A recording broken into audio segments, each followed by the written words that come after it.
It's time to celebrate. Phyllis, foresight, dream of tomorrow and wonderful things to come.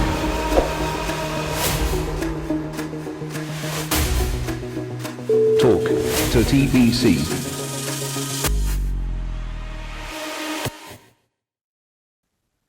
உலகமெங்கும் வாழ்கின்ற தமிழ் பேசும் மக்கள் அனைவருக்கும் வணக்கம். மீண்டும் இன்னொரு டாக் டு டிபிசி சமகால அரசியல் உரையாடலிலே இருக்கின்றோம். இன்றும் எங்களுடன் டிபிசியின் அரசியல் ஆய்வாளரான தோழர் தம்பா, தோழர் ஜெகநாதன், தோழர் சிவலிங்கம் இணைந்திருக்கிறார்கள். மூவருக்கும் வணக்கம்.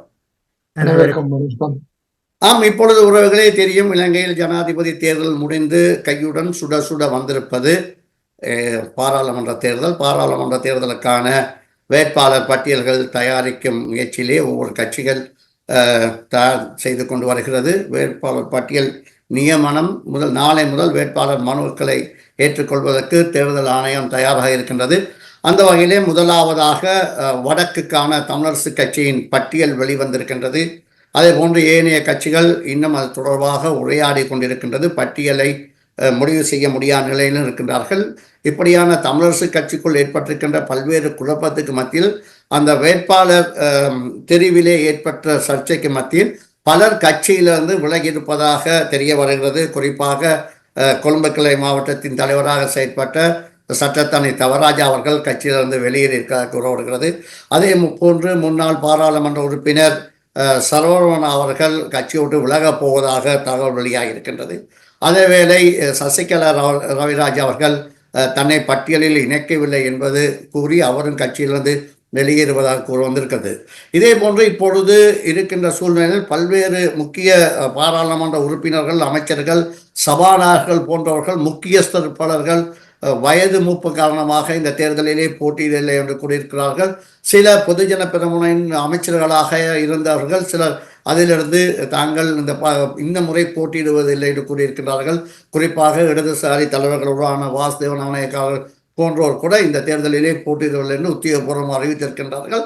அத்தோடு முன்னாள் ஜனாதிபதி மஹிந்த ராஜபக்ச அவர்கள் தாம் அரசியலிருந்து ஓய்வு பெறுவதாக அறிவித்திருக்கின்றார். இப்படியான சூழ்நிலையில்தான் ஐக்கிய தேசிய கட்சியும் சஜித் அணியிற்கான பேச்சுவார்த்தையை வெற்றி அளிக்கவில்லை என்று கூறப்படுகிறது. அதுவே பொதுஜன பெரமுனிலிருந்து வெளியேறிய பலர், ஸ்ரீலங்கா சுதந்திர கட்சியிலிருந்து வெளியேறிய பலரும் ரணில் அவர்களுடன் ஒன்றிணைந்து மீண்டும் சிலிண்டர் சின்னத்திலே கேட்பதாக கூறப்படுகிறது. நேரத்துடைய வந்த தகவல் படி அண்ணன் சின்னத்திலே கேட்பதாக இருந்த பொழுது இப்பொழுது சிலிண்டர் சின்னத்திலே கேட்பதாக கூறப்படுகிறது. அதேவேளை பல முக்கியஸ்தர்கள் தாயகம் என்று சொல்கின்ற மௌபீன கட்சியில் திலீப் ஜெயவீர தலைமை தாங்கிற கட்சியில் பலர் சேர்ந்திருக்கின்றார்கள். பலர் இன்னும் இணைந்து வருவதாக கூறப்படுகிறது. குறிப்பாக முன்னாள் அமைச்சர் ரோசான் வீரசிங்க, அதே போன்ற மைத்திரிபால சிறிசேனோட மகன், இன்னும் திலீப் அமுனுகம போன்றவர்கள் அந்த கட்சியிலே சேர்ந்திருக்கின்றார்கள். எனவே இந்த தேர்தல் ஒரு முக்கியமான தேர்தலாக எதிர்பார்க்கப்படுகிறது. பலர் கூறுகின்றபடி இந்த ஜனாதிபதி அவர்கள், அதாவது என்பிபி தேசிய மக்கள் சக்தி எடுத்த வாக்குகளின் அடிப்படையில் அந்த கட்சியின் உறுப்பினர் ஒருவர் கூறும் பொழுது தாங்கள் 120 பாராளுமன்ற உறுப்பினர்களை பெற்றுக்கொள்ளலாம் என்று கூறும் பொழுது அது முக்கியமாக மிகவும் கடினமான விடயமாகவே இருக்கும். சிலரின் கணிப்புப்படி 90 பாராளுமன்ற உறுப்பினர்களை பெற்றுக்கொள்ள வாய்ப்பாக இருக்கின்றது. அதுக்காகத்தான் இப்பொழுது தேசிய மக்கள் சக்தி தமிழ் கட்சிகளுடன் தமிழரசு கட்சியுடன் தாங்கள் வென்றபோது பேசலாம் அல்லது அவர்களும் எங்களுடைய ஆட்சியிலே பங்கெடுத்துக் கொள்ளலாம் என்று கூறப்படுகிறது. இப்படியான சூழ்நிலையில் தான் வடகிழக்கிலே, குறிப்பாக கிழக்கு மாகாணத்திலும் சரி, முன்பு பாராளுமன்ற உறுப்பினராக இருந்த பலர் இந்த தேர்தலிலே போட்டியிடுவதில்லை என்று தீர்மானித்திருப்பதாக வெளியாக இருக்கின்றது. இப்பொழுது இந்த கடைசி பிந்தி கிடைத்த தகவலின்படி ஸ்ரீலங்கா முஸ்லிம் காங்கிரஸ் கூட என்பிபியுடன் பேசிக் கொண்டிருக்கிறதாக என்ற தகவல் வெளியாக இருக்கின்றது. ஆனால் அதை உறுதிப்படுத்த முடியவில்லை.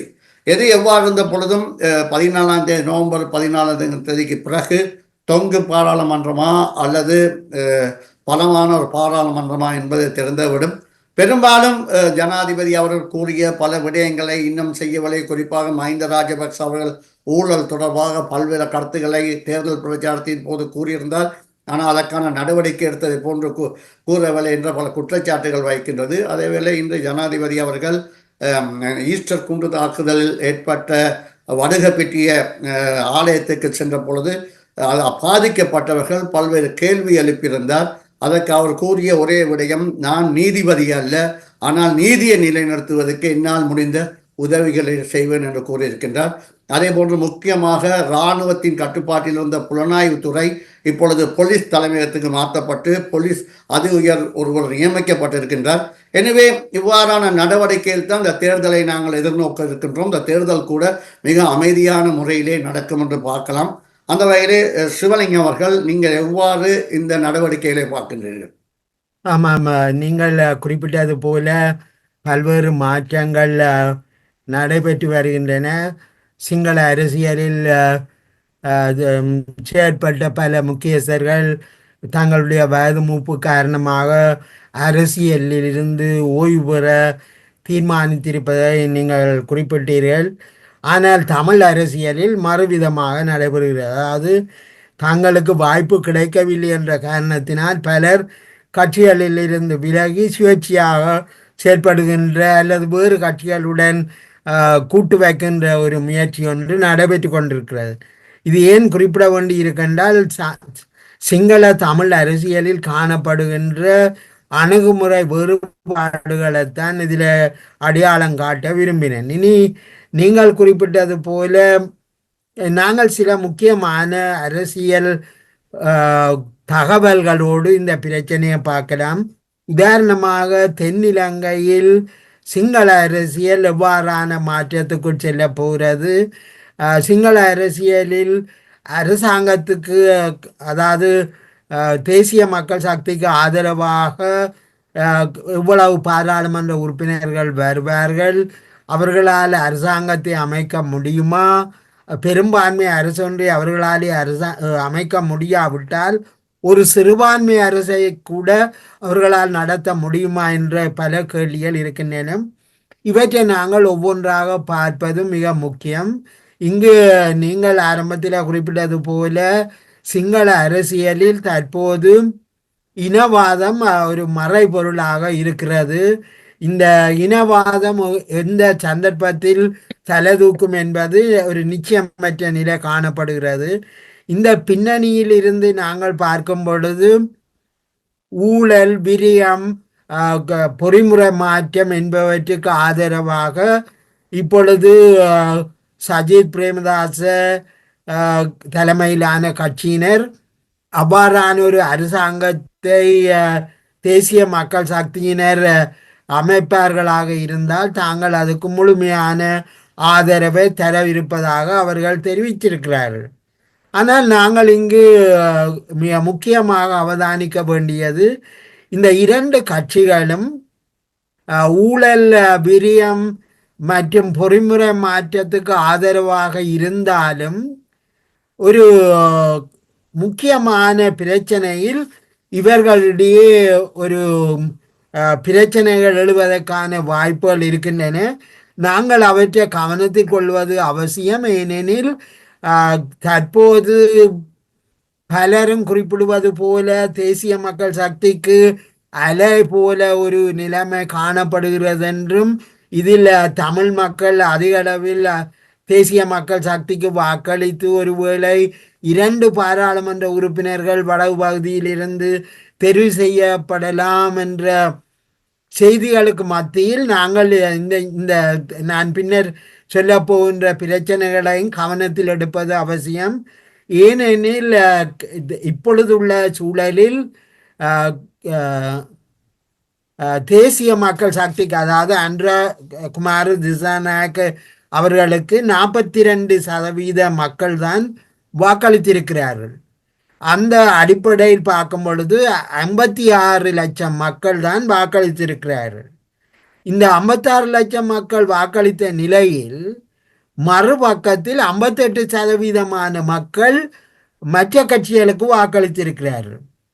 எனவே நாங்கள் இதை கவனத்தில் கொண்டு பார்க்கும் பொழுது கிட்டத்தட்ட 76 லட்சம் மக்கள் அனுராகுமார் திசாநாயக்காவுக்கு எதிராக வாக்களித்திருக்கிறார்கள்.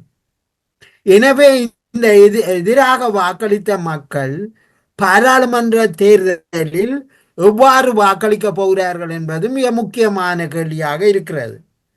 இதில் என்னுடைய அபிப்பிராயம், எந்த கட்சிக்கும் அறுதி பெரும்பான்மை கிடைக்கப் போவதில்லை என்பது தெளிவாக தெரிகிறது. அவ்வாறானால் அடுத்த கேள்வி, 50%, அதாவது ஒரு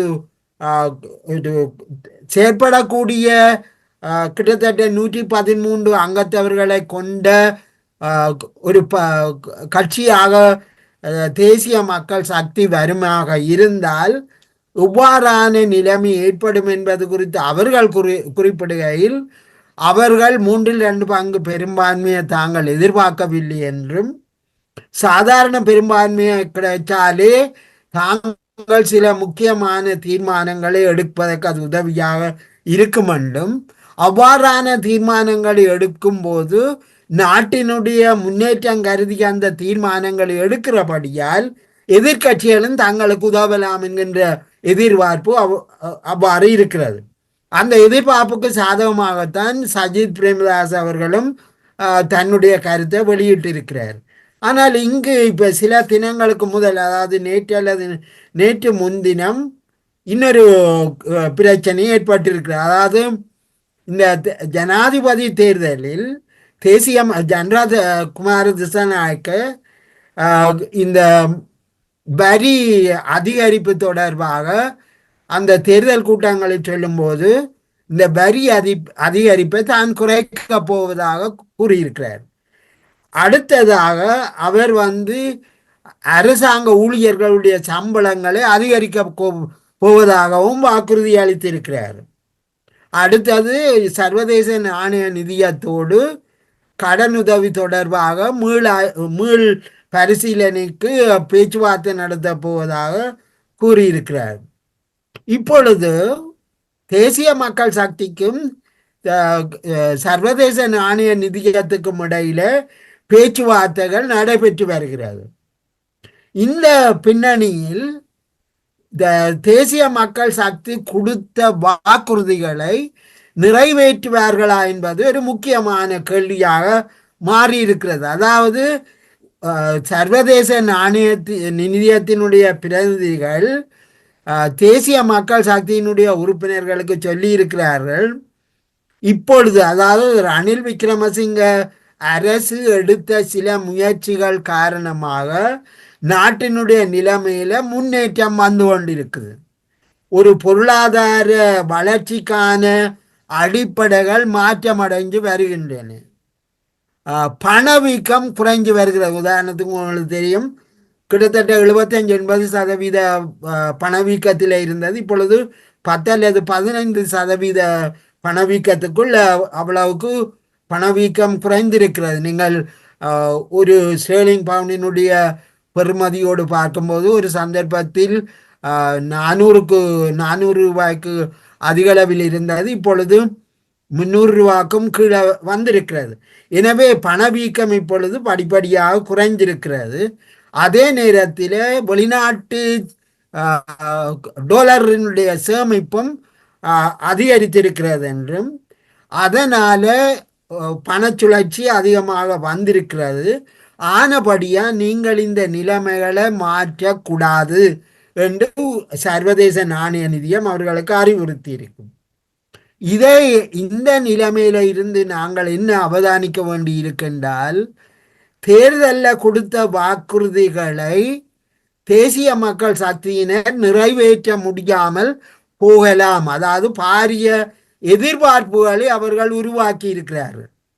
இந்த நிலைமையில்தான் நாங்கள் மிக முக்கியமாக கவனிக்க வேண்டியது, நகர்ப்புற தொழிலாளர்களும் மத்தியதர வர்க்கமும் இந்த தேசிய மக்கள் சக்தியினுடைய பொருளாதார ஏற்பாடுகளுக்கு எவ்வாறு ஆதரவளிக்க போகிறார்கள் என்பது மிக முக்கியமான கேள்வியாக இருக்கிறது. இங்கு மற்றொரு கேள்வி என்னென்றால், தேசிய இன பிரச்சனையில் அவர்கள் மிகவும் ஆதரவு போக்க அடையாளப்படுத்தினார்கள். குறிப்பாக 13வது திருத்தத்தை அமல்படுத்துவதாக அவர்கள் வாக்குறுதி அளித்திருந்தார்கள். அதே நேரத்தில் ஐக்கிய மக்கள் சக்தி, அதாவது சஜித் பிரேமதாச தலைமையிலான ஐக்கிய மக்கள் சக்தியினரும் 13வது திருத்தம் தொடர்பாக அவர்களும் சாதகமான கருத்துக்களை தெரிவித்திருந்தார்கள். இப்பொழுது தமிழரசு கட்சி போன்ற தமிழ் மக்கள் மத்தியில இருக்கிற முக்கியமான அரசியல் கட்சிகள், இந்த இரண்டு கட்சிகளும் தேசிய இன பிரச்சனையில் சாதகமான போக்கை மேற்கொள்ளும் விதத்தில இவர்கள் பாலமாக செயற்பட வேண்டி இருக்கிறது. அதாவது தேசிய மக்கள் சக்தியோடும் ஐக்கிய மக்கள் சக்தியோடும் சமமான உறவுகளை பேணி தேசிய இன பிரச்சனையை தீர்ப்பதற்கான வாய்ப்புகளை அதிகரிக்க வேண்டும். ஆனால் இப்பொழுது தேர்தல் நீங்கள் குறிப்பிட்டவாறு தேர்தலில் போட்டியிட போன்ற கட்சிகள் அதற்கான கொள்கைகள் போக்குகளை அவதானிக்கும் போது இப்பொழுது தமிழரசு கட்சியினுடைய எதிர்காலமும் மிக சிக்கலான நிலைமையில் இருப்பதாக தெரிகிறது. இது தமிழ் மக்களின்றி அல்லது தேசிய இன பிரச்சனையின் தீர்வுக்கான வாய்ப்புகளை மிகவும் மோசமான நிலைக்கு தள்ளக்கூடும். எனவே இந்த தேர்தலில் தமிழ் மக்கள் மத்தியில் ஒரு பொதுவான ஐக்கியம் இல்லாமல் போட்டிகள் அதிகரித்து செல்லுமாக இருந்தால் பெரிய ஆபத்து, அதாவது இரண்டு கட்சிகளுக்கும் மத்தியிலே தேசிய இன பிரச்சனையை தீர்ப்பதற்கான வாய்ப்பை நாங்களும் திரும்பவும் இழக்க வேண்டிய ஒரு சூழல் ஏற்படும். நாங்கள் தொடர்ந்து இது பற்றி பேசலாம்.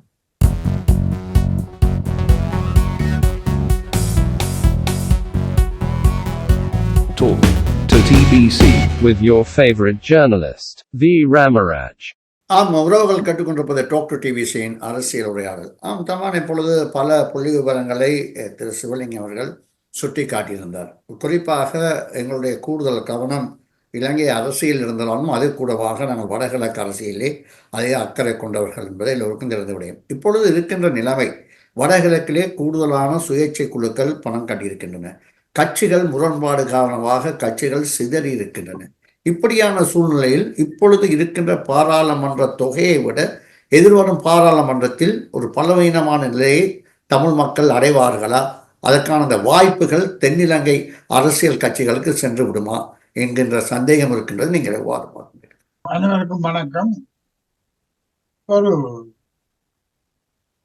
ஜனாதிபதி தேர்தலை தொடர்ந்து ஏற்பட்டு வரும் மாற்றங்கள் இலங்கை அரசியல் சட்டப்படலை ஒரு மாற்றத்துக்கு உள்ளாக்க போவதுன்னு தெரியும். அது தமிழ் பகுதிகளிலே நிச்சயமாக ஒரு தாக்கம். ஏற்கனவே அந்த தாக்கங்களின் போக்குகள் பல விதங்கள்ல வழிபட்டு வருது. இந்த தேசிய கட்சிகளுக்கு ஜனாதிபதி தேர்தல் முடிவுகளை பார்த்து வடக்கு கிழக்கிலும் மலையகத்திலும் கூட தமிழ் பேசும் மக்கள், இந்த முஸ்லிம் மக்கள், மலையக மக்கள் பெரும்பாலான என்பிபியினர் அது ஏனைய மாவட்டங்களில் செய்த வேலைகளோடு ஒப்படைக்கல அந்த செய்தி மக்களை சேரவில்லை என்பது அவர்களுக்கு நன்கு புரிஞ்சு.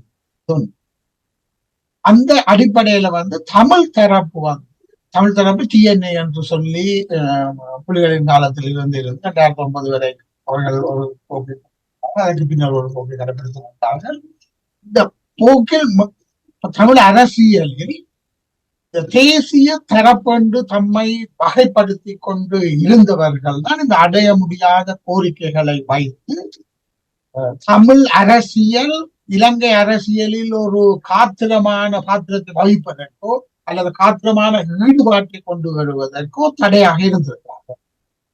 இலங்கை அரசியலில் இருந்த ஊழல்கள், அதற்கு ஒத்து போனவர்கள் அவர்கள் ஒரு பக்கத்தால் இருந்தாலும் இந்த தமிழ் அரசியல் தங்களது நலனை எந்த விதத்திலும் முன்னகர்த்த முடியாமல் இருந்ததற்கான முக்கியமான காரணம் தமிழ் தலைமைகள் சாத்தியமான ஒரு அரசியல் அமைப்புக்குள் இருந்த அரசியல் இதை பயன்படுத்த ஒருமுகப்பட்டு அதை முன்னகர்த்தல், அதாவது மாகாண சபை 13ஆம் திருத்தம் போன்ற விடயங்களை அவர்கள் முன்னகர்த்தாமல் இருந்தது தான் தமிழர்கள் இதே நிலையில் இருக்கவும், பொருளாதார சீரழிந்து சிதிலமடைந்து போகவும், லட்சக்கணக்கில் மக்கள் நாட்டை விட்டு வெளியேறவும், சிங்கள இனவாத சக்திகள் நில ஆக்கிரமிப்பு அவ்வாறான விடயங்களை செய்வதற்கும் வழிவகுத்திருக்கு. இன்றைய உள்ள நிலைமை தமிழரசு கட்சி தனியாக பிரிந்து இனி தமிழ் தேசிய கூட்டமைப்பு என்ற பேச்சுக்கு இனி இடமில்லை தான் நான் நினைக்கிறேன். தமிழ் தேசிய கூட்டமைப்பின் சரித்திரம் உத்தியோகபூர்வமாக உள்ளூராட்சி தேர்தலில் வேட்பாளர்கள் மனுக்களை கொடுக்கப்பட்ட போது அது தோன்றியிருந்தாலும் அந்த தேர்தல் நடைபெறாதபடியால் தமிழ் தேசிய கூட்டமைப்பு அல்லது தமிழ் தேசிய தரப்பினரது அரசியல் வீச்சு எவ்வாறு மாற்றம் பெறும் என்பது வெளிப்படையாக தெரியாமல் தான் இருந்தார். ஏனென்றால் அந்த தேர்தல் நடக்கும். இப்பொழுது இந்த டை திரும்ப காஸ்ட் பண்ணிருக்குன்னு சொல்லுவாங்க. இந்த டைய அதாவது இந்த இது செய்யற அந்த இதை திரும்ப வேற வடிவத்துல கொண்டு வந்திருக்கு. தமிழரசு கட்சி தனி வழியில போகுது. தமிழரசு கட்சி முன்னைய தமிழரசு கட்சி இல்லை. தமிழரசு கட்சி தொடர்ச்சியாக சமஷ்டி, இறமை, பாரம்பரிய பிரதேசங்கள் என்ற விடயங்களை சொல்லி வந்தாலும் நடைமுறைக்கு சாத்தியமான 13வது திருத்தம் மாகாண சபை தேர்தல்கள் பற்றி பிரஸ்தாபிக்க தொடங்கி இருக்கின்றது. ஒன்று. இரண்டாவதாக இவ்வாறான ஒரு விடயத்தை சஜித் தரப்பில் அவர்கள் இதை கொண்டு அதற்காக வெளிப்படையாக மக்களிடம் வாக்கு கேட்டு வடகிழக்கில் அனைத்து மாவட்டங்களும் சஜித் வெல்லுகின்ற அளவிற்கு அந்த அந்த பிரச்சாரத்தை செய்ததின் பங்கு ஓரளவிற்கு கணிசமான அளவிற்கு தமிழரசு கட்சிக்கு இருக்குன்னு சொல்றோம். அதாவது தமிழரசு கட்சி தனது அடைய முடியாத கோரிக்கைகள் அல்லது தேசிய தரப்பண்டு உள்ளவர்களினால் இன்ஃபுளுன்ஸ் பண்ணப்பட்ட செல்வாக்கு செலுத்தப்பட்ட நிலையில் இருந்து சற்று மொடரேட் பண்ணப்பட்டு இப்பொழுது அடையக்கூடிய 13வது திருத்தமான சபை என்ற முறையில் தான் சஜித்தினது தேர்தல் விஞ்ஞாபனத்தின் அடிப்படையில் அவர்கள் வேலை செய்தபடியும் தெரிகிறது. வடக்கு கிழக்கை பொறுத்தவரையில் தமிழரசு கட்சி தமிழ் தேசிய தரப்பு என்று 2 பிரிவாக வந்திருக்கிறது. தமிழ் தேசிய தரப்பு சுய வெளிநாடுகள் தலையிட வேண்டும் என்ற விடயத்திற்கு சங்கு தேர்தல் கேட்டது. அவர்கள் 2 லட்சம் வாக்குகள் எடுத்திருக்கிறார்கள். அவர்கள் அதன் பின்னர் சிதிலமடைந்து போயிருந்தாலும் இப்பொழுது அவர்களது நிலைப்பாடு அந்த தமிழ் தேசிய தரப்பென்று ஒரு விடயம், அதாவது அடைய முடியாத கோரிக்கைகளை வைத்து ஒரு ஸ்ரீலங்காவுக்குள் தீர்வு காணுகின்ற விடயத்தை அடைய முடியாமல் பண்ணுவதில் அவர்களது பங்கு பெருசாக இருந்தது. ஆனால் தமிழரசு கட்சி அதில் இருந்து முற்றாக வெளிவந்திருக்கின்றார் தெரிகிறது. ஆகவே இந்த தேர்தல், அதாவது அடுத்த மாசம் இந்த நேரம் அந்த மாசம் நவம்பர் 14ஆம் தேதி, இன்னும் ஒரு மாதத்துக்குள், ஒரு மாதம் ஒரு கிழமைக்குள் இந்த விடயங்கள், இந்த தேர்தல் முடிஞ்சு. ஆகவே தேர்தலில் தமிழரசு கட்சியினது பெரும்பாலான குறைந்தது 5 இடங்களாவது வடக்கு கிழக்கு எடுப்பார்களாக இருந்தால் அது ஒரு கணிசமான தாக்கத்தை, ஒரு மாற்றத்தை கோடி காட்டி நிற்க போகும். தமிழரசு கட்சி இப்ப புதிதாக வந்திருக்கிற தமிழரசு கட்சி புதிதாக புதியவர்களை கொண்டு வர வேண்டும் என்று வெளிக்கிற தமிழரசு கட்சி பழையவர்கள் தாங்களாக விரும்பியோ ஓரங்கட்டப்பட்டோ விலகியுள்ள நிலையில் வித்தியாசமான போக்கத்தை கொண்டிருக்க போகும். ஆகவே எதிர்கால அரசியலில் குறைந்தது 4-5 சீட்களை அவர்கள் எடுப்பார்களாயிருந்த வடகிழக்கு முழுவதிலும் அவர்கள் ஒரு கணிசமான பாத்திரத்தை வகிக்க போகிறார்கள். இரண்டாவது, நீங்கள் கேட்டது போல தேசிய தரப்பினது பங்கு அதிகரிக்குமா என்பது இந்த முறை சற்று வித்தியாசமாக இருக்க முடியும். தேசிய தரப்பினரது பங்கு எப்பொழுதுமே நாங்க இருந்திருக்கு. என்னென்றால் வடக்கு கிழக்கை பொறுத்தவரை நாங்கள் முன்பு கதைச்சிருக்கிறோம்.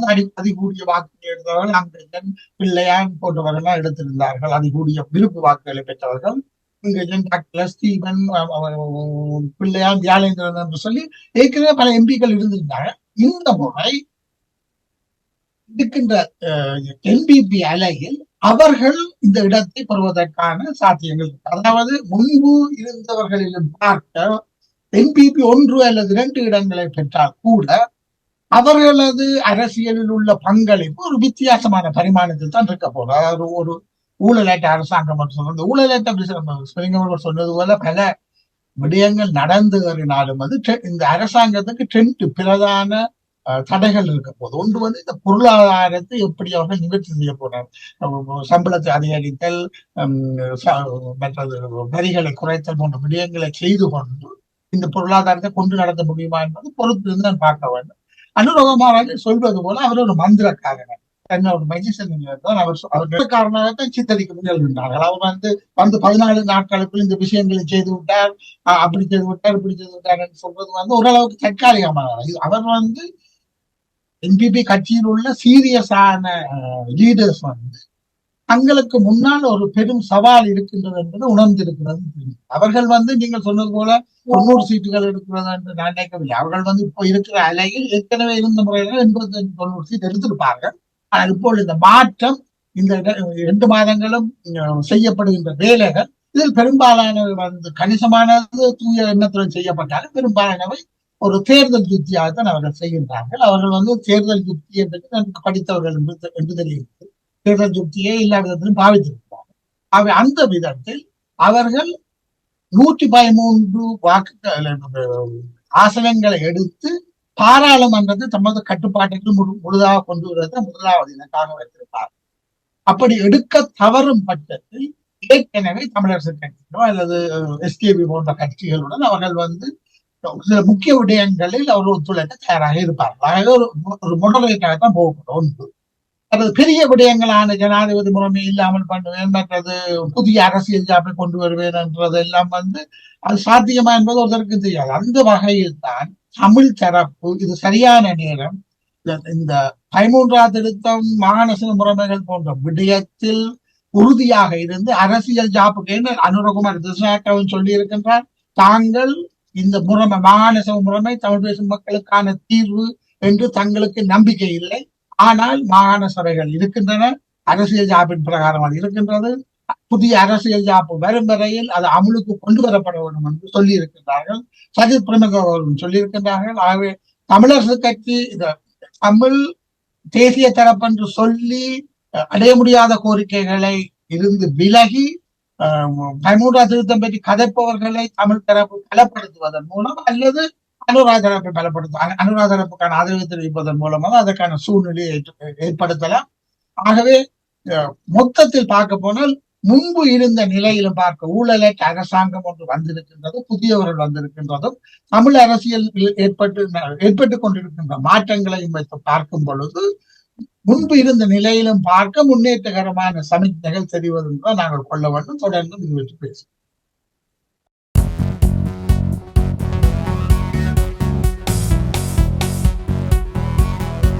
Talk to TBC with your favorite journalist, V.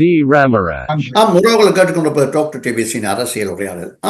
இப்பொழுது கடந்த முறை பாராளுமன்ற தேர்தல் நாங்கள் தமிழ் தேசிய கூட்டமைப்பின் சார்பிலே தமிழரசு கட்சி சின்னத்திலே வடகிழக்கிலே கேட்டு ஓரளவு பாராளுமன்ற உறுப்பினர்களை பெற்றுக்கொண்டார்கள். ஆனால் இந்த முறை அந்த கட்சிகள் பிரிந்து இருக்கின்றன, பல்வேறு சுயேட்சை குழுக்கள் இருக்கின்றன. அதே அளவு பாராளுமன்றத்தை தமிழ் சமூகம் முதலாவது ராம், இந்த எனக்கு முதல் பேசிய நண்பர் தம்பாவூர்ன விடயம், அந்த தமிழரசு கட்சியினுடைய செல்வாக்கு செலுத்தினதன் மூலம்தான் இது என்ன வடக்கு கிழக்குல சஜித் பிரேமதாசாவுக்கு வாக்குகள் விழுந்ததுன்றது கிட்டத்தட்ட நாங்கள் இந்த கலந்துரையாடலையே நான் ஏற்கனவே குறிப்பிட்டிருந்தேன். இவர்கள் இந்த பிரச்சாரங்களுக்கு முதலே குறிப்பிடத்தக்க அளவுக்கு தமிழ் மக்களுடைய வாக்குகள் சஜித் பிரேமதாஸ் அவர்களுக்கு செல்லும் என்று சொல்லி. காரணம் என்னவென்றால் திரும்ப திரும்ப எல்லோருமே சொல்லி வந்தது, நாங்கள் இவர்களுடைய தேர்தல் விஞ்ஞாபனத்தை வைத்து முடிவுகளை செய்வோம் என்று. ஆகவே தேர்தல் விஞ்ஞாபனத்திலே யார் தமிழ் மக்களுடைய பிரச்சனை சம்பந்தமாக கூட அக்கறை செலுத்துகிறார்கள் அல்லது சில முடிவுகளை வெளிப்படுத்துகிறார்கள் என்றதை தமிழ் மக்கள் எதிர்பார்த்து கொண்டிருந்தவர்கள். அந்த எதிர்பார்ப்பை நிறைவேற்ற அளவுக்கு கிட்டத்தட்ட இந்த 13ஆம் திருத்தத்தை முழுமையாக அமுல்படுத்துவேன், அதுல அரசியல் சாசனத்தில் இருக்கிற தொடர்ந்து வலியுறுத்தி வந்தது சஜித் பிரேமதாசா. ஆகவே அந்த ஈர்ப்பு தமிழ் மக்களுக்கு இருந்ததுன்றதை வச்சுதான் நான் அந்த காரணத்தை கூறியிருந்தேன். மற்றது நீங்கள் 2வது கேள்வி கேட்டிருந்தீங்க. கேட்ட கேள்வி இந்த சென்ற முறை நான் நினைக்கிறேன் 9 ஆசனங்களும் ஒரு தேசிய பட்டியல் ஆசனத்தையும் வைத்து 10 ஆசனங்கள். ஆனால் இந்த தமிழர் கூட்டமைப்பு எல்லாரும் ஒன்றாக இருக்கும் பொழுது இந்த வடக்கு கிழக்கிலே தமிழ் மக்களுடைய வாக்குகளை அவர்கள் பெற்ற தொகை கிட்டத்தட்ட 30%. சில வேளையில கொஞ்சம் கூட இருக்கலாம், குறைய இருக்கலாம். அதாவது ஒரு தேசிய தரப்பு என்று கூறிக்கொண்டிருக்கிற ஒரு தரப்பு வந்து பெற்ற வாக்குகள் வந்து 30 வீதம் 70 வீதம் வந்து இவர்களுக்கு எதிராகத்தான் வாக்களிக்கப்பட்டிருக்கிறது. ஆகவே இந்த தேசிய தரப்பு தாங்கள் தான் அதுக்கு மீண்டும் பெருமை பேசுறதோ அல்லது தாங்கள் வெற்றி அடைந்தோம்னு சொல்றதோ ஒரு வெக்கக்கேடான விஷயம். அப்படி சொல்றதுன்றதுலே வந்து அர்த்தம் இல்லை. அதாவது குறைந்தபட்சம் 50 வீதத்துக்கு மேலான மக்கள் இந்த வாக்களித்திருந்தால் தான் அது ஒரு அங்கீகரிக்கப்பட்டதாக இருக்கும். இவர்களுடைய கருத்துக்களை அங்கீகரிக்கப்பட்ட இது தேர்தல் விதசார முறைப்படி வந்து கூடுதலான வாக்குகளை பெறுகிறவர்கள் ஒரு மாவட்டத்திலே வந்து கூட வாக்குகளை பெறும் பொழுது அதுக்கு போனஸ் ஆசனமும் பெறும். இதன் மூலம் ஆசனங்களை பெற்றுக்கொண்டதுதான் மட்டக்களப்பிலே, யாழ்ப்பாணத்திலே, வன்னியிலே எல்லாம். அப்ப அந்த ரீதியில வந்து ஒரு இந்த வாக்குகள் வந்து 30% வாக்குகள் இன்றைக்கு நீங்கள் சொன்ன மாதிரி சுயேட்சை குழுக்கள் இப்போ பல வந்திருக்கிறதா. நான் சுயேட்சை குழுக்கள் எந்த அளவுக்கு தாக்கத்தை செலுத்த போறதுன்றதில்லை, இது எப்போது நடக்கிற விடயம்தான். ஆனால் இந்த கட்சிகள் பிரிந்து நிற்கிற ரீதியில வந்து இந்த 30% எத்தனை சதவீதமாக பிரிய போகிறது?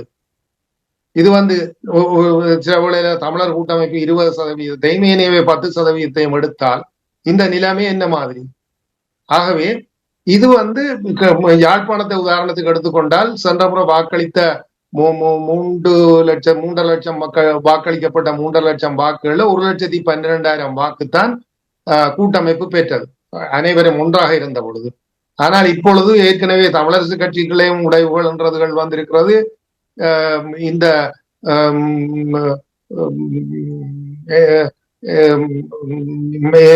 ஏனைய கட்சிகளும் வந்து பிரிந்து நின்று கேட்கிறது பொழுது இந்த அளவு வாக்குகளை வந்து எந்த விவரம் பெறுகிறதுன்றது கூட எந்த அளவுக்கு சாத்தியம்ன்றது வந்து கேள்விக்குறியாக இருக்கிறது.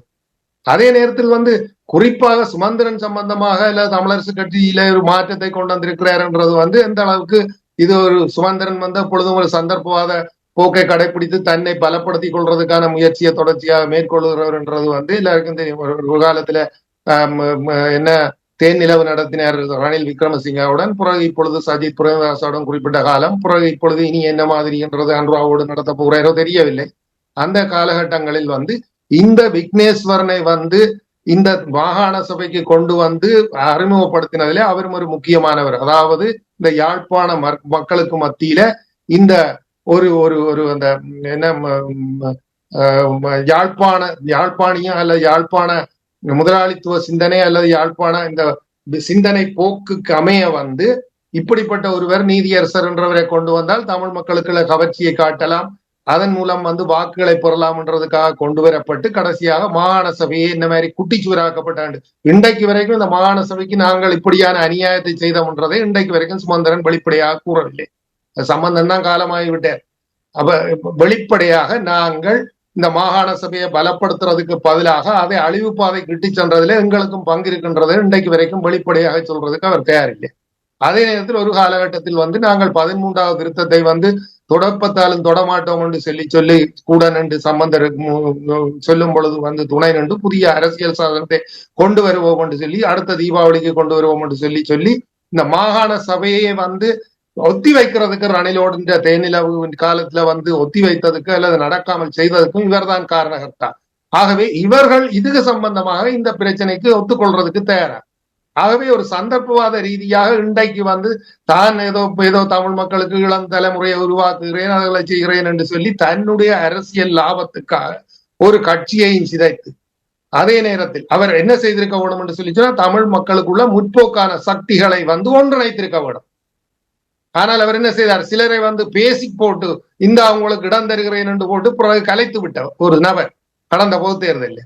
இவைகள் எல்லாம் வந்து சுமந்திரனை பற்றி தெரியாத விடயமில்லை. நான் தான் சொல்றேன், நல்ல சட்டத்தரணிகள் திறமையானவர்களுக்கு திறமையாக பொய்யும் வரும், நல்ல சந்தர்ப்பவாதத்தையும் அப்படி பயன்படுத்திக் கொள்ளலாம் என்ற அறிவும் அவர்களுக்கு இருக்கிறது.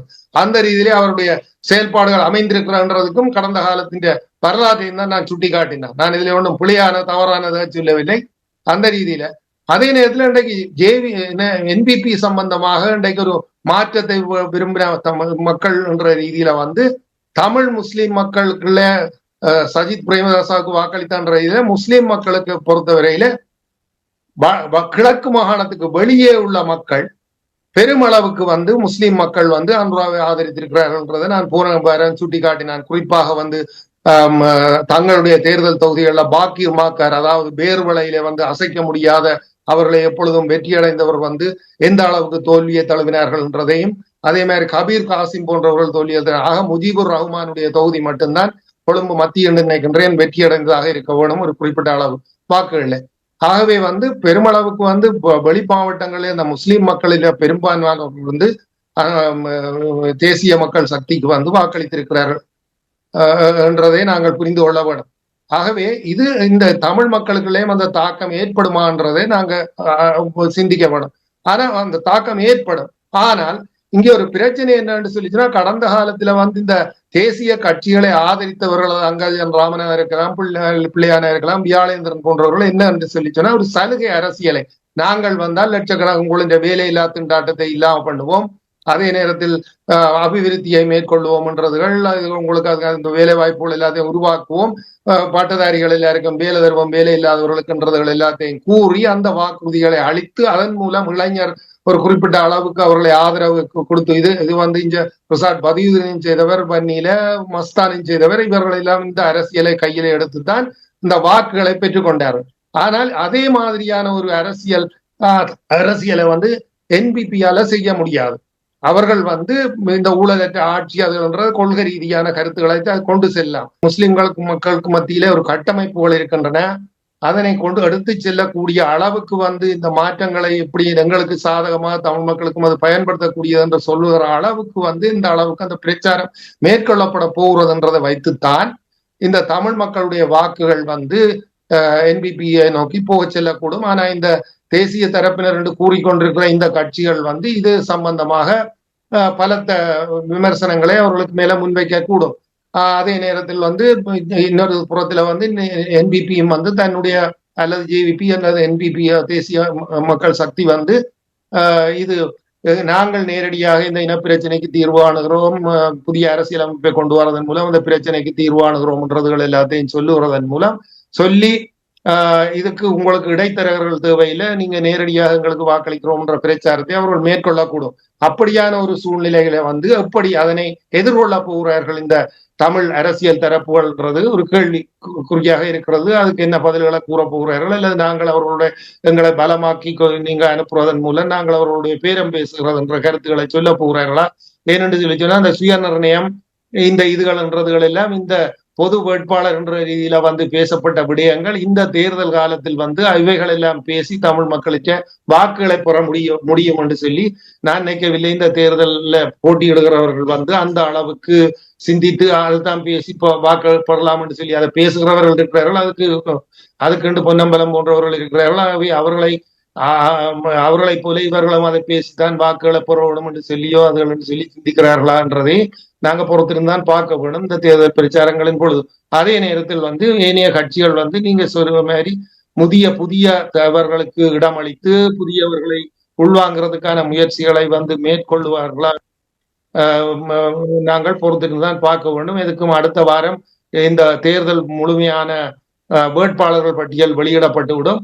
அந்த நிலையில வந்து அதை பற்றி அந்த நிலையில அதுகளை பற்றி நாங்கள் பரிசீலிக்கலாம். தொடர்ந்து நாங்கள் மீண்டும் சந்திப்போம். முறவர்கள் இதுவரை கேட்டது டாக்டர் டிபிசியின் அரசியல் உரையாடல். மீண்டும் அடுத்த வாரம் சந்திப்போம் முறவர்களை. நன்றி, வணக்கம். It's time to celebrate. Phyllis, foresight, dream of tomorrow and wonderful things to come.